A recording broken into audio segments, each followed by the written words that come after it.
Hello and welcome to a street purification, junkie smashing episode of a very important episode of Midlife Krisis. A special after-school special episode. The dangers of drug use. If you do drugs, you will be smashed by a 300-pound saxophone. That will happen, especially on my block. Brian, these are incredible. I know they are.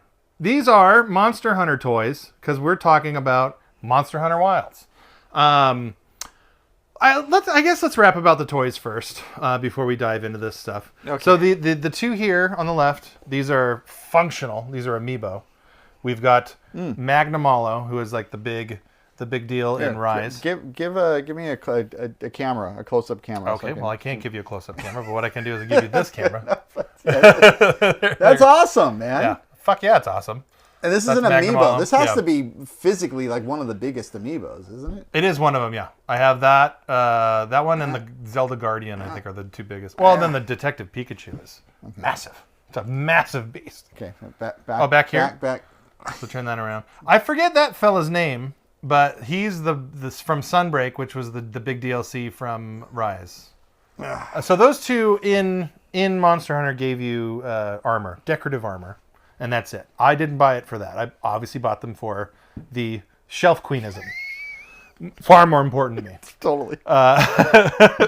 These guys, so these are not, they won't feel as good because they don't. But these are far more numerous. These are, I just started this game, by the way. This, what I hold in my hands here. But these are Monster Hunter blind box toys, of which I think they're on Series 25 in Japan. When you say this game, you mean collecting the blind box? Collecting the blind box ones, yeah. So there's, I believe... You're doing sickness. Yeah. So if there's 25 series of these, yeah, and each series I think is like 8 or 9 monsters, you can see... 200? You can see where things could get really out of control. But yeah, these are just blind box little monsters. I'll do this guy for the folks here. They aren't as well painted or as crafted as the amiibo, but they're still cool. This guy we fought just the other day, I believe. He's that asshole bat dude from Rise. He's probably from other ones too. So anyway, yes, of course, we are talking about Monster Hunter. Monster Hunter Wilds as we record here in the waning days of March. Yeah. Monster Hunter Wilds is the biggest game in the world.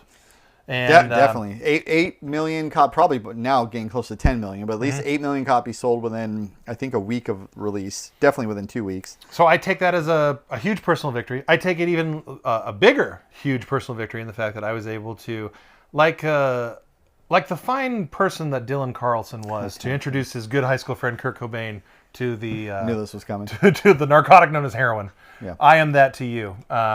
And like Kurt Cobain, I think your star is going to shine very bright.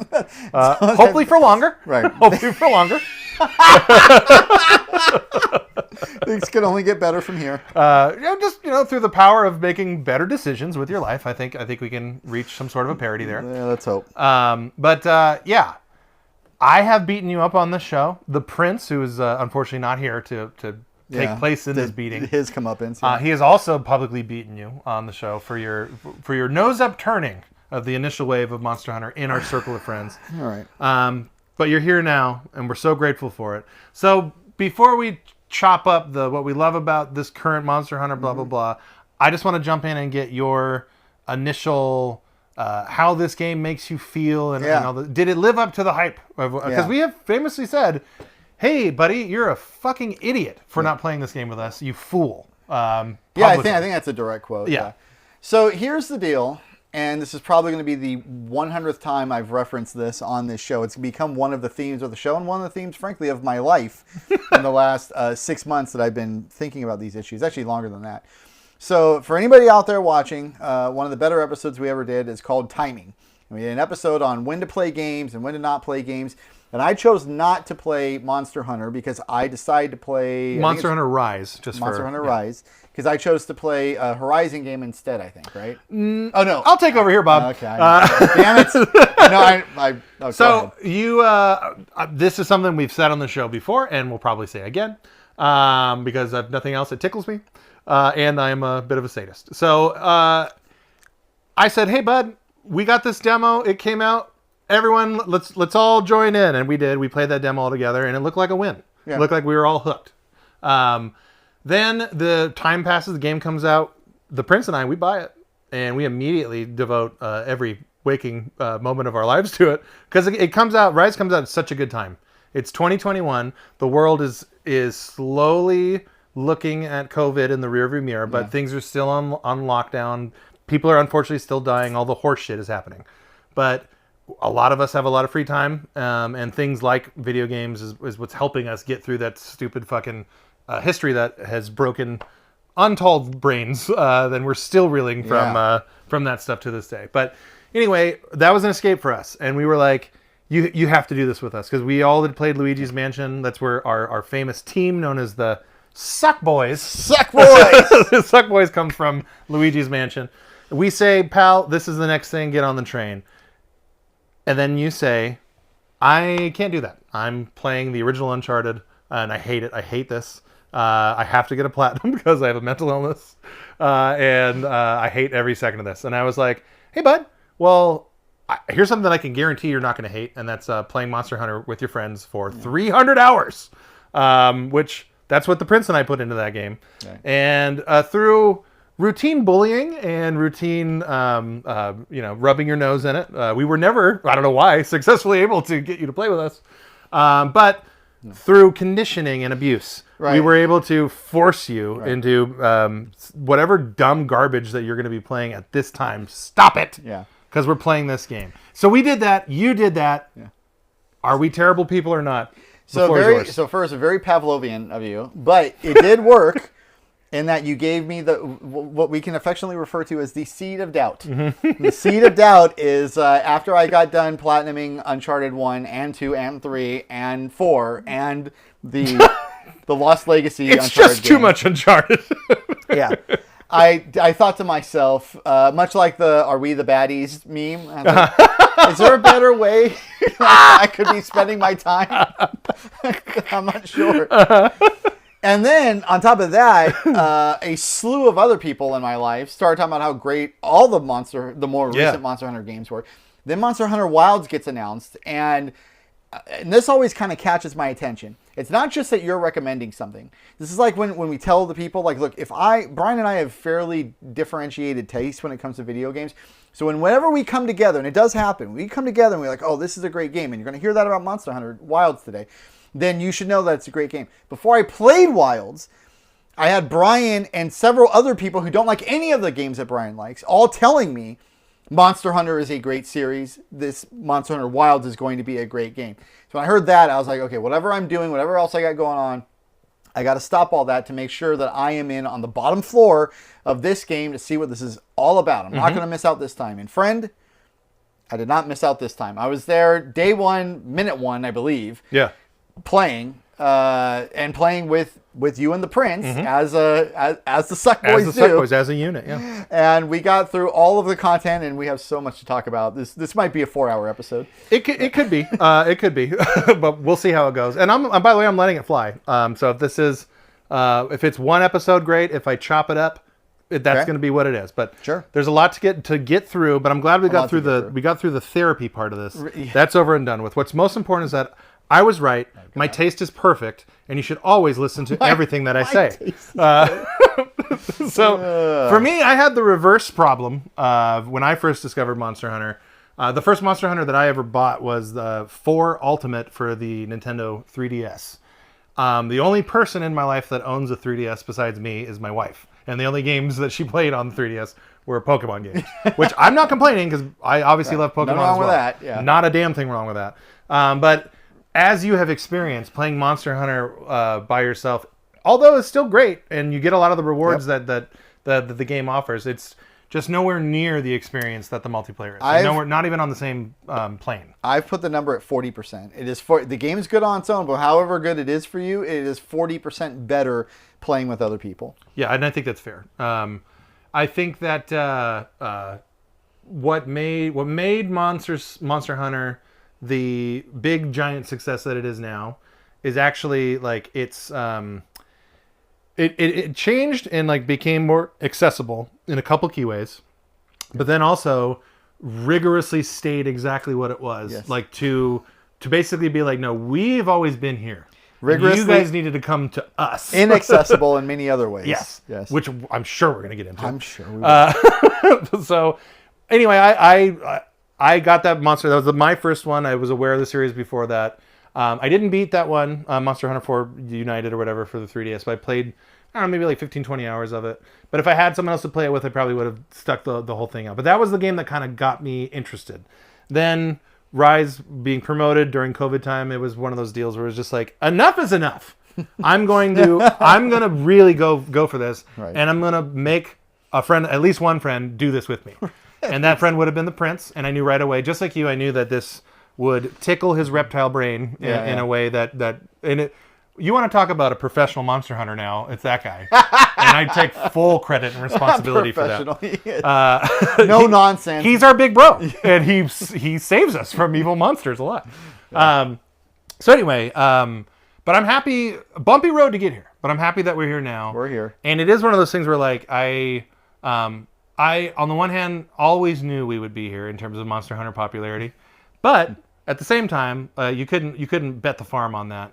Because this series is like a very hardcore video game series, very Japanese, very obtuse in a lot of ways. Yeah. But in spite of all of that, or maybe in defense of all of that, however you want to look at that coin, it is, as we said, the #1 game in the world. So, yep. All that stuff is excellent. I don't know, where do you want to go in the conversation here? I know exactly where I want to go. Well, then go nuts, pal. Here you go. Let's talk about the single player story, the biggest change in the game. They've added this very elaborate, very well constructed, very in depth. A lot of tears were shed, emotional moments. Just listen to the producer of the game talk about how important it was that they get a really compelling single player story added to it. So that's what I want to start with. This is a great jumping off point. So I don't know about the rest of you, John Q. Monster Hunter public, but we have been machine gun skipping through cutscenes. And okay, so let me rewind a little bit because I do want to talk about my comfort zone, or rather stepping out of same. To make sure that this experience of us playing on day one was as smooth as possible. Yeah. Not only did I buy the game on a platform that would not have been my first choice, because this game is multi-platform, which is great. Yes. Or cross-platform, I should say, so you can play whatever you want. But I also I spent $70 on a download. You're so mad every time you say it. I feel someone had just walked into my house, took their hand in my pocket, and took out money. Just ones and zeros. That's it. That's all that you got out of it. No manual. No 3 cent plastic cover. No fucking steel box, pal. 3 cents. That thing costs at least 17 cents to make, and you know it. Yeah. That's machine pressed aluminum. They call it. What a great marketing! It's called a steel book, which sounds epic. Yeah. And then it's tin. Absolutely tin. Yeah. It is like throw it away Danish cookie tin. Right. But whatever. It looks fancy. Didn't do any of that.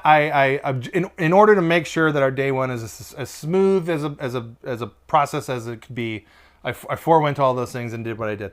Zero regrets on any of that stuff. Mm-hmm. Again, I do feel like someone stole from me because I bought that download and don't have that shitty tin thing. But I've accepted it, and some 50 hours plus later down the wind, I can't argue that I haven't gotten my money's worth in terms of sheer hours of entertainment. So that's my little soapbox with that. But I didn't want to fuck this one up, and we did, because everything worked on day one. And we were there on day one. Absolutely, we were there on day one, and we played into the wee hours. We should say, during the beta, I think you played the beta, right? Or we all did, yeah. The game was much improved from the beta in terms of connectivity, some of the graphic stuff. I had some pop-in issues playing, and I'm playing on PC, and Brian, you're playing on Xbox. Yeah. So there was a dramatic improvement in the gameplay and the graphics just going from the beta, which was only a month or so ago, to the final release product. So that was good. We were all able to connect from a technical perspective. So that was good. Took a little setting up. Again, we'll get to that. We're teasing that a lot. But so that was also good. And then right away, we were in monster hunting through the single-player campaign. So coming back to what you're talking about with the story's hot garbage in this game. It is? And I don't mean to ruffle any feathers. there are times when we were machine gun skipping the story that I felt little pangs of guilt. Again, going back to the fact that I'd spent $70 on this stupid file, and yet but it is not an understatement. This game is probably going to end up being without a doubt, one of the games of the year for me. No question about it. Oh yeah. And it has maybe the worst, most forgettable, most cutting room floor sci-fi ass channel story that the less I know about it, the better. I wish I could skip more than I already skip, and I skip all of it. So I said this before. I'll reiterate this point on here. They put a not insignificant number of resources into making that story, getting voice actors and developing art and programming stuff into it. All of that should have just been put into more monsters, developing the world, enhancing the multiplayer, all that stuff. Yeah, fixing the UI, whatever. Nope. No, we'll put a pin in that. We didn't need any of the story stuff at all, and in fact, it largely gets in the way of what the people are showing up for. It 1000% gets in the way, and it's actually to the point where it's frustrating. Like the way that the quest system works and how you do link parties and all that other stuff. We will get into that conversation and the convolution of same. But my biggest complaint is not the menus and like how to find the things that you need to find. It's like I have to sit here during this quest, and graciously they let me skip so much stuff. But there's parts of the quest where you're walking and talking and you can't skip any of that stuff. And it's just more a reminder of how I'm sure I'm glad I skipped all that stuff and I maintained those minutes and hours of my life. And they hard lock you and your hunter level at certain points. So you can't even just go into the world and kill stuff until you actually progress the single player story. So, and that's the same. That was the same for Rise. But in Rise, there was a story, very skippable as well. But the way they presented it to you was all so much less. It was so much more streamlined. It reminds me a lot of like how in Pikmin 4. We both were like, you stop at the fucking yap. Same thing. But you were able to at least skip through the text boxes and stuff. So that's a feather in Rise's cap compared to Wilds. But I understand where they're coming from with doing this. Like, I agree with you in full lockstep. Like it is so bad, and to see it as an expenditure of resources, not in more smashing of monsters, more environments, all the good stuff of this game, like it's egregious. There's got to be 1 or 2 or 3 people out there that like this shit, and for those, fine, it's whatever. But I think you and I agree. Like it gets in the way of the game, and it is also like kind of. I take it as an offense that they put so much time in that when they could have. Yeah, and not to say what's there is bad, because it's not. It's just you could have given us more of this excellent shit. The game has, I think, 29 large monsters, and they could have had 50. Yeah, without the single player story, and that would have been great. Yeah. Not only is a single player story forgettable, but I'm way more of a single player guy than you are, way more of a story guy, and I have way more of a tolerance for bad writing or less than good writing. And I went in onto YouTube to try to watch the movie of the game, just through the cutscenes after I had already done the content. And I've tried no fewer than 6 times to actually do that. It's just sitting there in a window on my PC, and I click play, and I'll watch 5 minutes. And I got to turn it off. Yeah, it's really. And all it does is it makes me want to load up Monster Hunter to play it, to go kill monsters. To go smash. Stop watching the story and to go actually do that. So Monster Hunter is yet another reminder to me that I am in Camp Roger Ebert when it comes to where the highest quality of storytellers go. But whatever, it is what it is. I think we can safely move on from this topic. The story is trash. The story Let's is talk trash. About that. We're starting with the weakest part of the game. Yes. Right. Well, to get through it. Okay, now we're through it. Now let's talk about that goddamn gameplay. How about that? So for me, I can explain it in a nutshell why I love this game so much. So in this room, which we have featured on the show in various episodes, I have arcade cabinets. I love arcade games. Grew up loving arcade games. Still as an adult, love arcade games. Monster Hunter to me is the natural extension of playing X-Men with your buddies in a Pizza Hut, Final Fight with your pals, Double Dragon, whatever flavor you want to name it. At the end of the day, you are beating the shit out of something together with your friends. It's a little bit more involved than that, obviously, and we can kind of break that down. But it's the same visceral feeling that you get from smashing Magneto with your buddies in an arcade. Yeah. In my opinion, you can kind of draw a line from those games to where we are now. Now, the accoutrements that are layered on top of that, the loot stuff, the progression, like the armor, the itemization, all of that stuff is all on top of what I think is an excellent action game. Totally. And really kind of stands on its own in terms of what it is and how it's done. So you had made that point about the game being very arcadey and almost like an extension of a fighting game to me when we were playing the game. Yeah, especially regarding how different the weapons feel. They felt like fighting game characters totally. To me. Well, right. And it makes sense that you would make that comparison because you're a fighting games guy. And it makes sense that I wouldn't have thought of that because I don't play a lot of fighting games. But man, you are absolutely right about that. And then it also makes sense that it would be this way because Capcom is like one of the premier fighting game developers that exist. So once you make the connection, you can't unmake it. And so every time I play now, I'm like, oh yeah, it's very arcadey, very fighting game-y. Mm-hmm.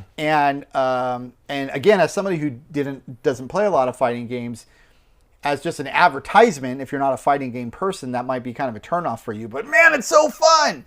It shouldn't be a turnoff. It is really, really cool. So when you're playing arcade components, I think there's enough, like, the fighting game comparison, I think, kind of begins and ends when it comes to like how unique each playing each, we'll call them players, but it's weapons, how they feel amongst each other. Yeah. Just like a Dalsum feels different than Ryu, so on and so forth. But I think obviously the gameplay, where a lot of people have fallen off of fighting games because they've gotten too complicated and too many systems and blah blah blah. Monster Hunter is complicated as shit, and we'll dive into that. But from a gameplay standpoint, there's enough of a balance of depth and simplicity. And honestly, it's like as perfect of those things that I've ever experienced in an action game. And I would absolutely agree with that. The gameplay is for what it is and that style of game, it is the absolute tip top that can be done. And it is so engaging. And at this point now, as we record this, I'm about a light 60 hours in. Yeah. And I got all those 60 hours over roughly a 12-day period. And every single time I kill a monster, even now, the process of killing a monster, super fun. Mm-hmm. The feeling of actually killing the monster, super fun. And then going and upgrading and getting all the loot and upgrading your crap after the fact, also really fun. Yeah. So it's like the whole loop. Thing. It's like watching the subway sandwich get built. Yeah. It's like every time I'm doing something, it feels good. It's all peaks, baby. There's no valleys. There's no valleys in the loop. Literally no. Well, from the time that you begin combat with the monster until the time that the monster is dead, nothing but peaks. Yes. And so anyway, that part of it feels really good. I think so. Gameplay wise, because I spent the most time in Rise, and then now I will probably be spending more hours in this, especially if the roadmap is to be believed. Very robust is what I've seen so far. Yeah. But gameplay wise, I sorely miss the mobility that the wire bugs give you. I do believe that Capcom is going to charge me $40 for whatever giant DLC that they're going to do. And I'll pay it. Oh God, don't even get me going. So for the uninitiated, the way Monster Hunter games work historically, and they've done this for a lot now, like you'll have one main game come out, and it's out for whatever it is, 6 months or whatever. Capcom will update it free, give you more monsters, more quests, blah blah blah, and then they will release a new version of DLC that's equals a single player game unto itself. Charge you about $40 for it, and you will so happily pay for it. Yeah, of course. And they've done that. Like now, this would be the third cycle of them doing that. So I'm very confident that they're going to. And that, like, it's one of the rare examples of a commerce trade in video games where I feel like so at peace with it. It's like so fair. It's so fair. Well, we're getting hundreds of hours of gameplay out of this. Yeah. Like, this is one of the great value exchanges that I can think of in gaming, where it's like, okay, take my $70, Capcom. I'm at roughly $1 per hour of enjoyment right now, and I feel like I'm 15% of the total hours We're coming out on top on the wash on this one, no question about it. But back to the gameplay, I sorely missed the wire bug thing. Okay. Which again, I think it's coming back. But the trade-off that they've given us in Wilds now is this wound popping business. Man, and everybody seems to love that. It's just like it just hits that part of your brain where it's just like, satisfy. Because like you get different specific loot drops from doing it. Visually, like it's literally like watching something pop and explode. Yeah. You get to do a cool move to actually do it. It creates a little bit of tension during the gameplay because once you see the wound, you're trying to target it on the animal. That's the other thing too that's new to this game that wasn't in Rise. Maybe it was in other Monster Hunters that I haven't played, and because Capcom does that. They put in features in a game to take them away to put them back in later. They've been doing that for years and years and years. It's just kind of what they do. So I don't know if there's like the PS2 Monster Hunter did this and I'm unawares, but in this new one with this wound targeting thing, the fact that you can like call upon a reticule on the screen with your left trigger and then move the right stick to like find these wounds just like you would in a third person shooter and attack them. It's rewarding, feels great, it's awesome, and it is one of those things where it is another layer of accessibility, kind of bringing Monster Hunter into parity with other contemporary modern video games on this current run of platforms. So because one of the things that makes there's a line in the sand when it comes to pro and again Monster Hunter players, and the fact that Monster Hunter doesn't have any sort of locking on, whereas take another super popular series that has similar mechanics and ideas, the Souls franchise, where all of the combat and gameplay is based on having a lock on. Monster Hunter, in a way, here's why I appreciate it. I kind of like that you have to actually line up all of your own shots. If it not only does it feel naturally more rewarding, but like it adds more like more gameplay to it. Like there's another thing that I have to do. And I love lock on. Don't get me wrong. There's plenty of times where lock on in a video game has saved my ass and my sanity, and certainly no shortage of that in the Souls games. But I like to drive on both of those roads. So for a Monster Hunter game, they've established this action game that doesn't have a lock on. A lot of people hate it. I love it. And then the same is true on the other side of the fence. Like in a Souls game, I do need that lock on. How do you feel about that stuff? With the combat alone, what can you compare the way this game, the combat feels to anything?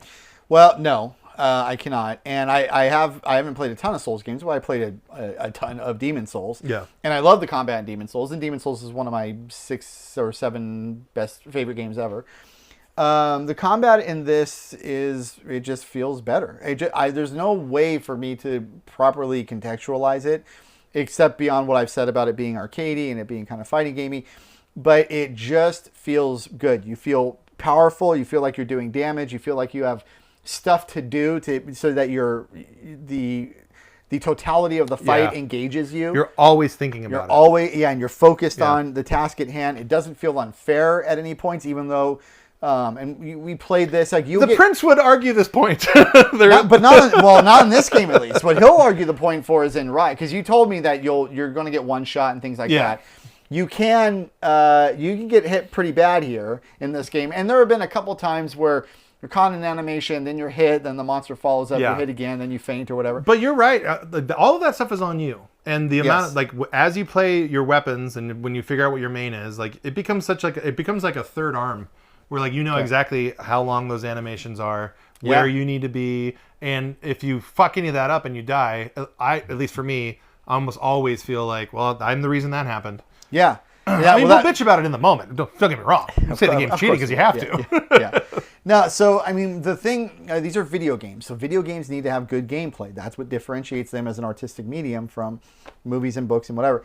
And the gameplay part of this, as much as we make fun of the single player, is just it's tip top. It's so addictive that having never played the game before, I put 60 hours in 12 days, just playing it and playing and playing. I'm ready to play some more. Well, you played it to the point of physical thumb exhaustion, I believe. Right? So I actually had, they've gone away, so I can't show them to the camera. I had bruises on my thumbs from the I love that. Pushing on the dual sticks. I love that with all my heart. Yeah, I had to take a couple of days off because it was like a little electrode, like shock every time I went to push the thumbstick. It's like, oh man, it's so good. I was starting to change up my gameplay tactics to minimize the amount of thumbsticks. It reminds me of a friend who played Lumines to the point of a blown fucking blood vessel in his eyeball. Any game that causes physical injury, like you know the gameplay loop is well implemented. It's just one of my favorite gaming stories ever. It's a solid one. So the game. Look, that's the whole reason why I love the series, really. And then all the other stuff that hooks you, like the instantly visible progression stuff. The fact that like, and you get in this game you get the best of both of those worlds. So like, you see these all of the shit looks great. Like you see the army, you look at the weapons, you're like, definitely. All of this is cool. So like, I want to get all of it. But let's say one armor set looks really, really cool, but has less stats. So though, of course, they give the option of like, oh no, get the dumb looking armor that has all the stats that you want, and then you can just decorate yourself to look with the cool armor. Yeah, transmogrify. Thank you very much for educating me on that word. Yeah.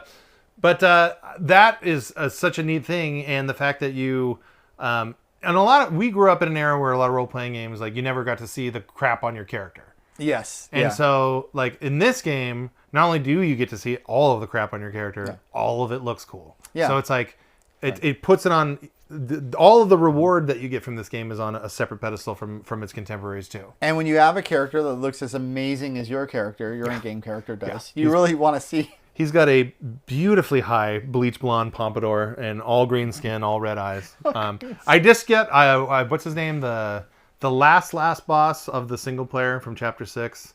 His headset with these giant horns that stick forward. Arcvault or something. Yeah, something like that. Looks tremendous on my dude because his pompadour still pops out. Yeah, It's great. We really got to get a Suckboys shot of me, you, and the Prince all kind of absolutely lined up. Did I? With our in-game armor. I have this Instax little printer. You know, like you can print pictures that you take on your phone for just like a Polaroid kind of a deal. Okay. So in the heat of Monster Hunter Rise of Mania, there's a license card on your Monster Hunter on your profile on Rise, and I really wish it was in Wilds. Maybe they updated it. I don't know. But I printed out our licenses, and they're license sized. So I on the Prince's 40th birthday, I went to visit him, and I gave him his issued hunter's license. Just the fun little things like that. So the gameplay rules, I think maybe let's chop it up a little bit about the graphics. I think all of the surface stuff to me is great. I love all of it. It's I like things that don't remind me of either shitty AI or what I like to call slot machine graphics. And that's everywhere, you know, like you're going to find a lot of games that have that kind of stuff. I'm looking at you, Ubisoft. Like uninspired art is kind of lousy in a lot of video games today, and this is none of that. Everything in this game, I think, has its own unique look to it. It's like savage, but also like kind of pretty and like artistic in a lot of different ways. So all the style and all the atmosphere of the game, I think, is fucking great. The monster designs, I mean, look at the table. Like the monster designs are, like that's the best thing to me about the game. And they're the star. They're all great. Every single one of them is great. Yeah. I will say, well, first of all, do you want to say anything about the style, design, aesthetics? Any of that stuff? Well, so I play on PC. I have a 4090, and then there's a 60 gigabyte texture pack that you could download in addition to the game, making the whole thing, I think, 130 gigs, something like that, to just make it look as good as it can possibly look. The armors and the texture pack, they really does help to kind of make the armors that you're wearing pop, the weapons that you got pop a little bit. And so I'm very, very happy with it. I would not say that it is the most technically impressive game I've ever played. Yeah, that's where I wanted to go. I think aesthetically, all that stuff, art design, blah, blah, blah, it's great. It shines bright. It's not a detractor to the game. Yeah. But I think from a technical standpoint, I'm playing on Xbox, and I'm playing in performance mode. For the most part, it's 60 frames a second. When you load in and out of different areas, especially if you're playing on like a populated lobby, the frame rate will like just smash down into single frame territory temporarily, obviously. But then I've noticed too in a lot of bigger fights, it'll slow down.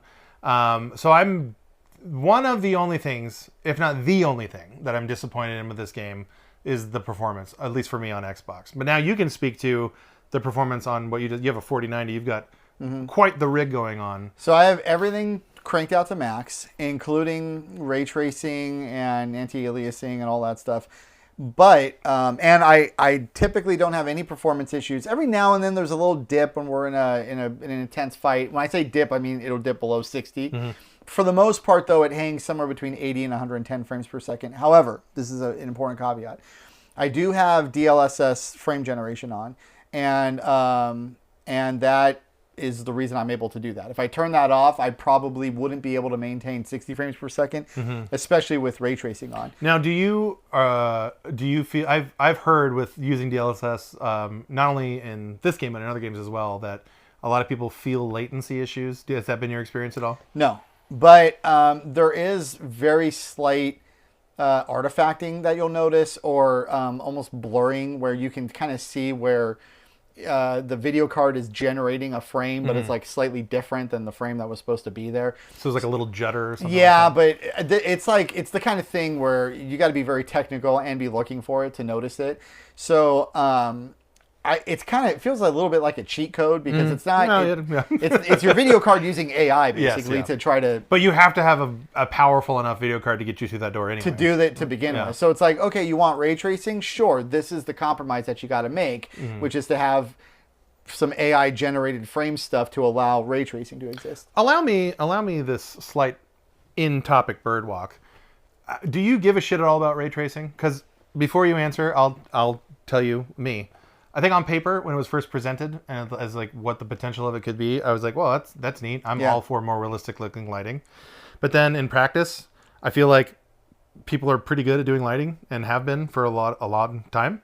So when I play a game like Spider-Man 2, for example, on a base PS5, and this is sadly also true if you're Mark and you spent $700 on a PS5 Pro, you can't get everything. You can't get everything. So if you want 60 frames with ray tracing, blah, blah, blah. And so for me, the compromise of going from 60 frames a second down to 30 with the ray tracing turned on, it is not at all an even trade for me, because I don't think that ray tracing lighting as it stands now is good enough.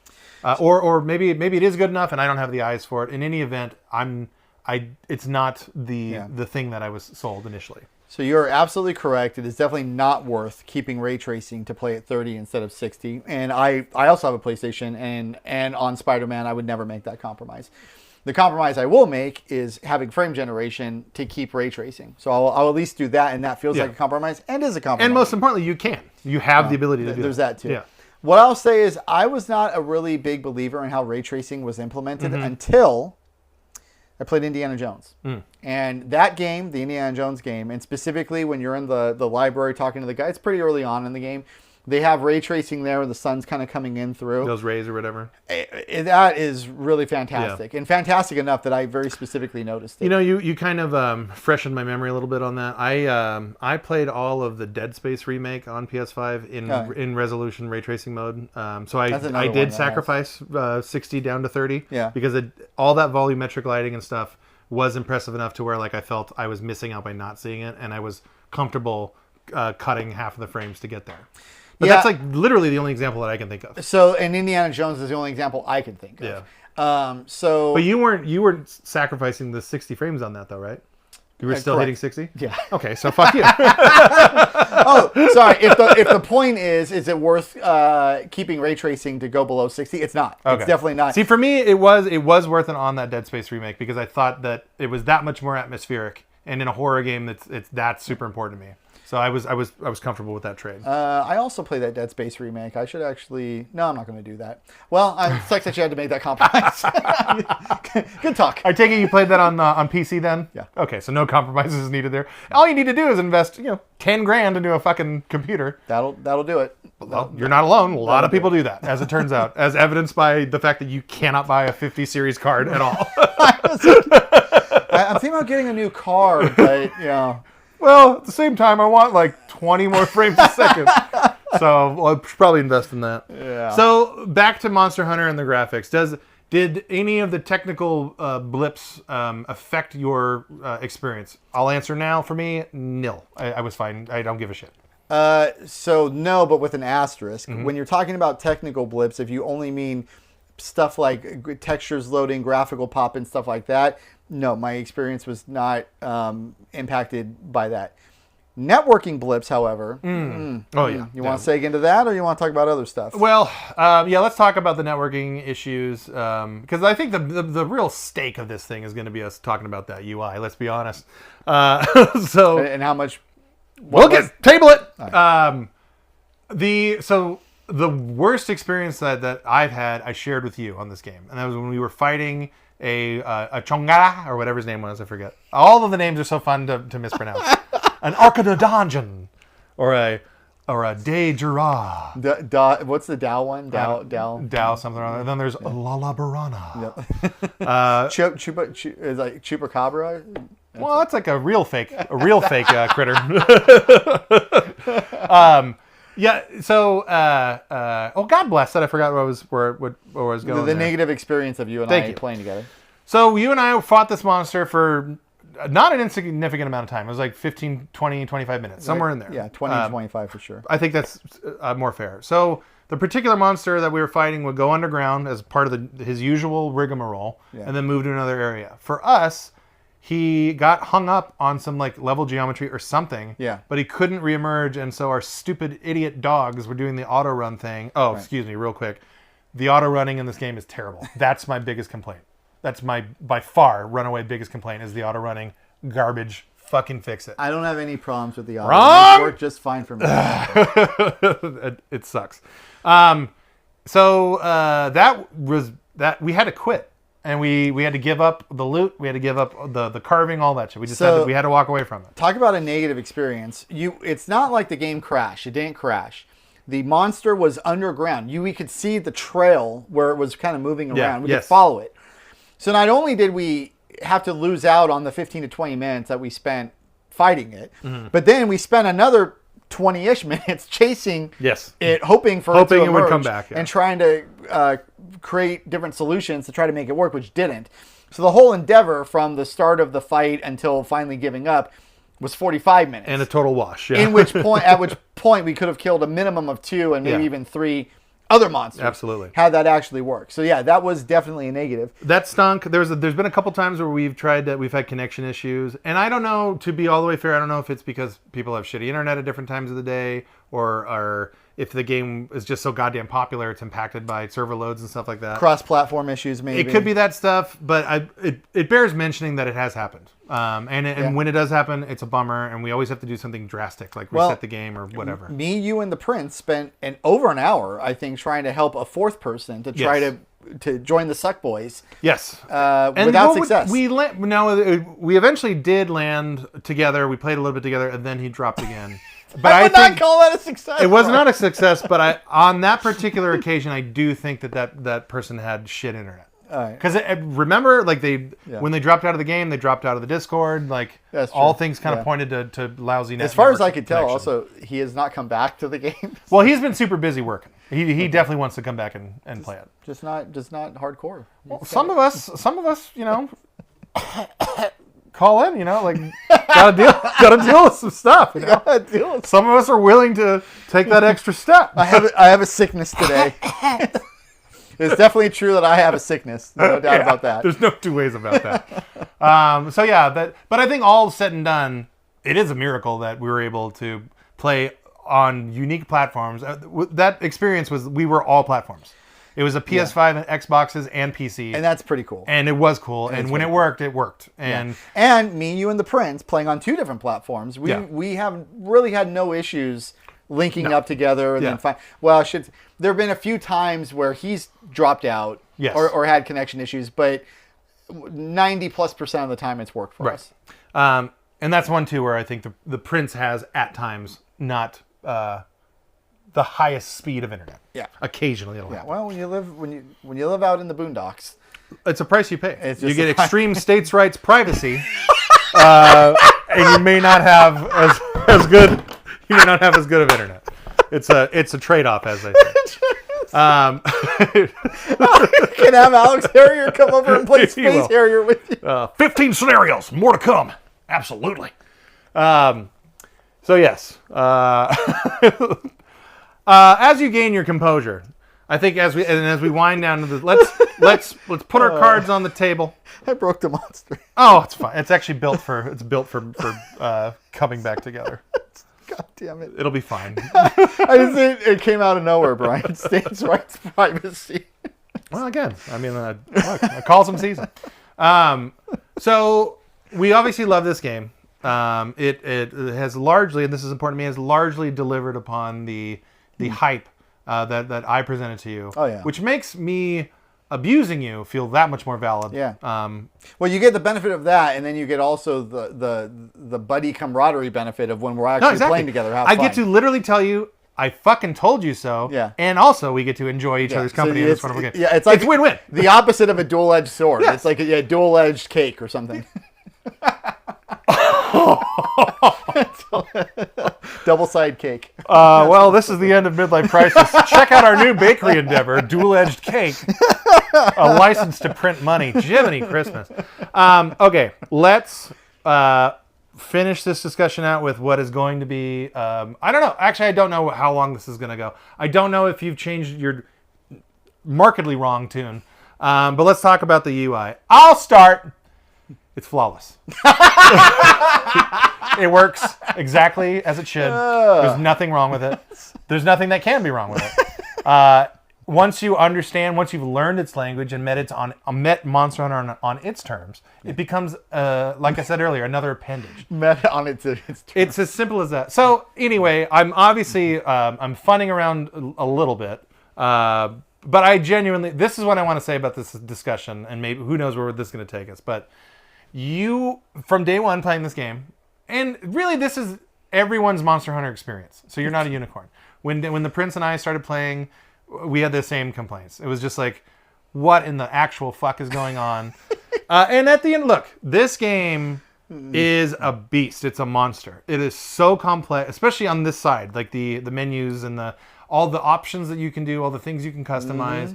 Like, there's so many systems and so many things that you can do. I don't genuinely know how else to organize something of this magnitude. And I don't think anyone else can figure it out either. So my point with this is it obtuse? Yeah. Does it take a little bit of effort on your part as the player? A little bit. To learn? That's all fair and true. But once it's figured out, once you have the Rosetta Stone and understand this thing, it is it works. It's fine. It's functional. If you stop playing Monster Hunter for a day, you have to relearn a lot of this stuff. And especially like if you played 300 hours of a Monster Hunter game and then came back a couple years later, like that, you have to relearn all that other stuff too. But again, I will end this on this. You do a fucking better job. Go. I feel like the UI... Well, let me actually... Here's the thesis statement. The thesis statement is, it is the worst UI I've ever seen in a good game. In like a game I really, really like. It is the worst implementation of a UI. It feels like they hired the people who do the shitty UIs for like Adobe products or Microsoft Office, and then just had them make a video game interface out of it. And the fact that like the very first time that we played, we had to figure out what a link party was and then what an environmental party was. There's two different party systems. These are all features, not bugs. And they're not even in the same menu set. It's just like, it blows my mind. And then this was hilarious. You go online and there's all these people complaining that one of the bad things about the game is that you can't play through the single player content with your friends. Mm-hmm. Which you absolutely can do if you can figure out the UI system enough to be able to set it up to do that. So everything you said is not a lie. When you go back and watch this episode, you may or may not see me making murderous faces at you as you talk these untruths. Again, I'm going to go back to you do a better job in a second here, but you don't feel like now, obviously you've put 60 hours into this thing. Yeah. And you know how to get around and all this stuff. Yes. Does it not make you feel good that you learned this fucking totally arbitrary skill? Because I'll be honest with you, and if the Prince were here, he'd back this up 100%. And do leave a comment, Prince, so that I can get your backing here. But of course it's a fucking pain in the ass to learn because it's super complicated. Like, it's super overly dumb complicated, but all of those features are in this game. You have to have access to them in some way. But once you've learned how to do, like, to me, I felt like I fucking passed a college course. And I felt good. I legitimately loved it and do love it still. And we playfully, pick on you because you hate it. Because I do feel like I have overcome a mountain by being able to understand it. I do like that I know how to utilize the interface now, but I only like it because it shortens the process required to get to the thing that I'm playing the game for, which is actually killing monsters. And every time that I have to be unimmersed out of that process so that I can figure out how to start a quest, launch a quest, join a party, leave a party.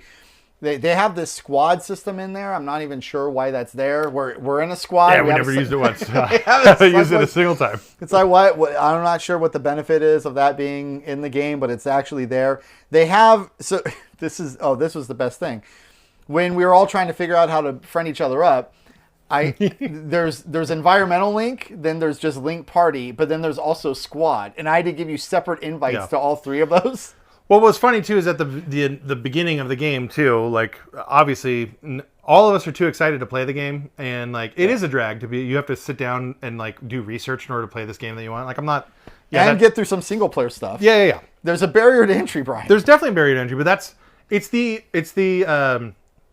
exclusivity of this game that I find is I love. The fact you do have to you got to meet this fucking thing on its terms, and if you can't hang, you can't hang. And I feel that way about a lot of Souls games. Oh no, though all of the Souls games, like whenever a game has a barrier to entry, if that barrier of entry is worth overcoming, then those games typically go on to be like some of my favorite fucking games of all time. So is it that you appreciate the UI just because overcoming it felt like its own accomplishment? Mm-hmm. I'm asking you. No, I do feel that, but I also so that's a part of it, yes. But a larger thing that I would have to say to that is, I honestly don't think that you could make a better UI, giving all of the moving parts that this game has.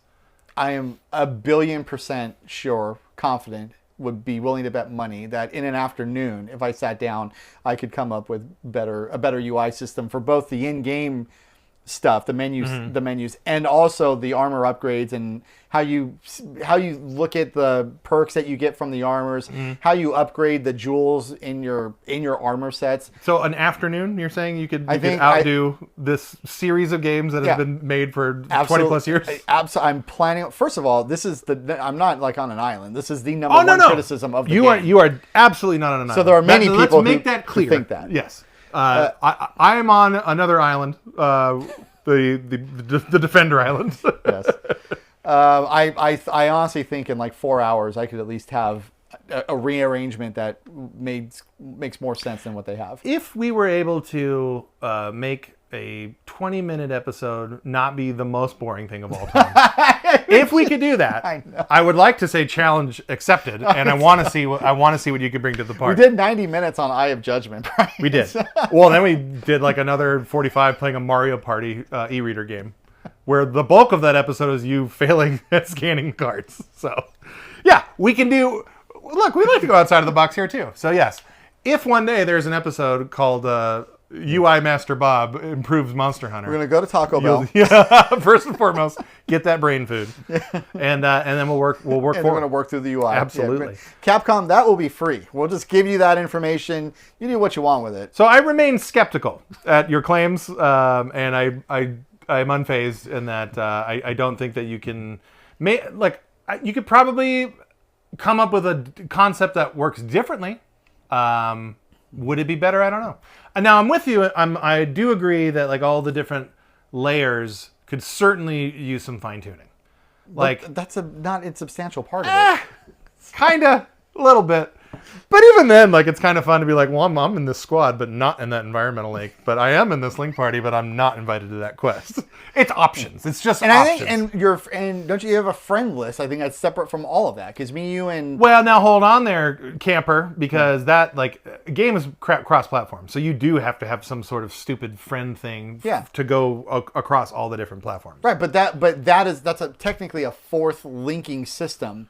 That's different from your squad, your link party, and your environmental party. So squad is a non-starter because neither you nor I have read anything about it. We don't know anything about it.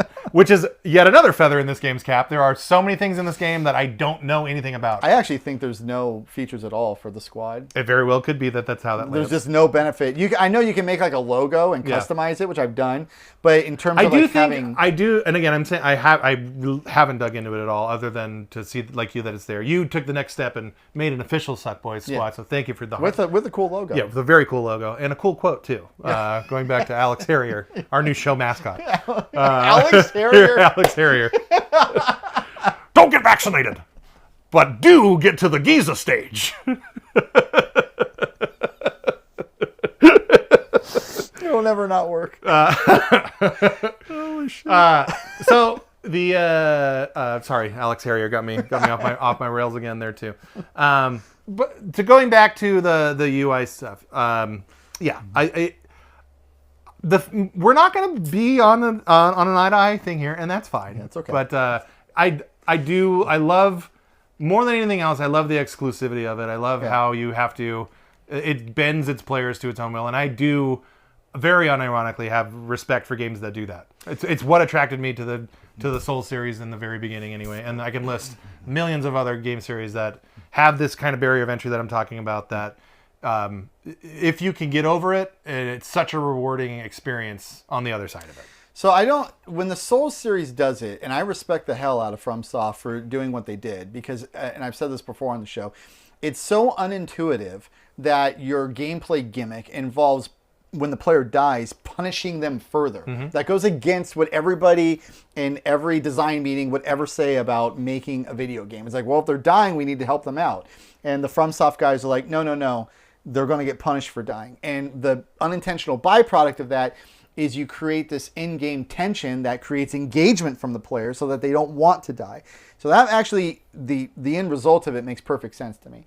What I don't like in Monster Hunter is that the obtrusive UI just takes you away from the part of the game that's compelling, with no, for me anyway, corresponding byproduct good feelingness, because I don't give a shit that I figured it out. I just really want to get to the end game part of it easier. Yeah. Or when I'm making my armor and customizing it, I would like that process to be a little bit easier, so I can figure out like what the most efficient way for me to actually build and upgrade armor sets is. And right now, the UI absolutely gets in the way of all of that, and it's driving me bananas. Yeah. So this game is Japanese as fuck. Definitely. And the UI is definitely, it's a vestigial tale of that. Totally. If I were to, if you and I were to go play Sons of the Patriots Metal Gear Solid 4 online back in 2008, when that was a thing, if I were to show you that process of how all that worked, and all of the web-based forms you literally had to fill out in order to play that game. The point is, the Japanese development community excels in many things. Yeah. An area in which maybe a little bit of improvement can happen The UIs would be in UI. But look, here's the thing. First, I'm not against you. I played World of Warcraft for many years. That's one of the most complex games that exists in terms of just the systems. I still have spreadsheets related to that game. Yeah. Second, you're a UI guy, because I remember when we did the Kojima episode, you talked about how much you love menus in games. And tell me I'm lying. There's a lot of menus in Monster Hunter, and I love all of them. Right, but when Kojima does that in Death Stranding, that made sense to me. I should go back and watch our old episode to see what I had to say about it at the time. But my memory, at least, as we're now just a few months away from our episode on Death Stranding 2, coming, I think, right. June 10th. Something like that. It was that the menu system was actually pretty good and made sense. Yeah. And like, I think I remember liking it. So anyway, so that would be good. This, not quite so much. However, the gameplay of this game is so fucking good. It is so good that I encourage anybody who is put off by the UI, and there are apparently a lot of people out there who are, to just stick with it, and just like you're on that bicycle getting up to the top of the mountain, because on the other side of it, when you're actually going through and killing the monsters, and especially if you can do it with friends, it is one of the best gameplay experiences.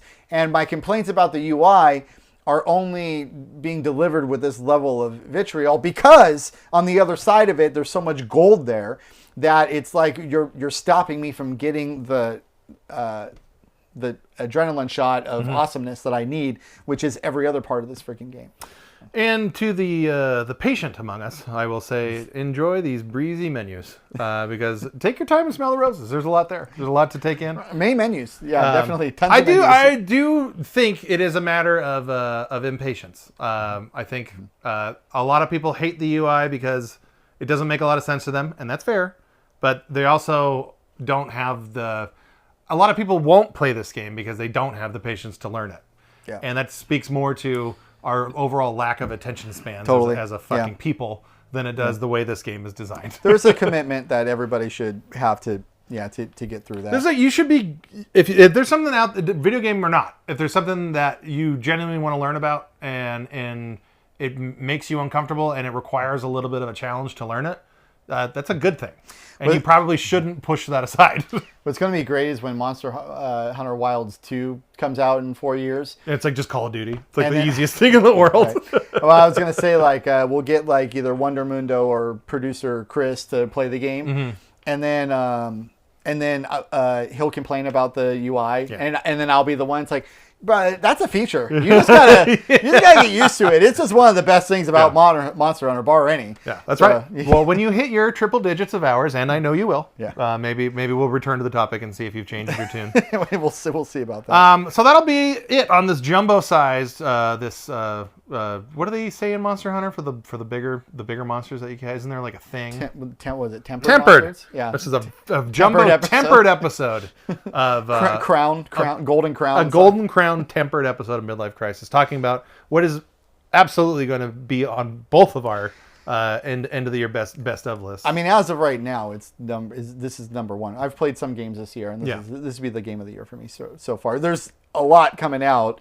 Death Stranding, maybe a GTA, some other stuff, but right now, Split Fiction, I've told you, is really good. Oh, yeah. But this is number one right now. Yeah, for me, it's number one, and nothing nipping at its heels just yet. Although I did play and bought for my birthday Xenoblade Chronicles X, and that is the game that I'm going to have to try to juggle these two beasts, these two behemoths with one another, and I will. And that'll be I'll make it work. So that's going to do it here. Let's sign off. Let's say we're on Spotify. Leave a comment, like, subscribe, tell your friends about this show, and let's sign off on a very gentle monster battle. Here we go.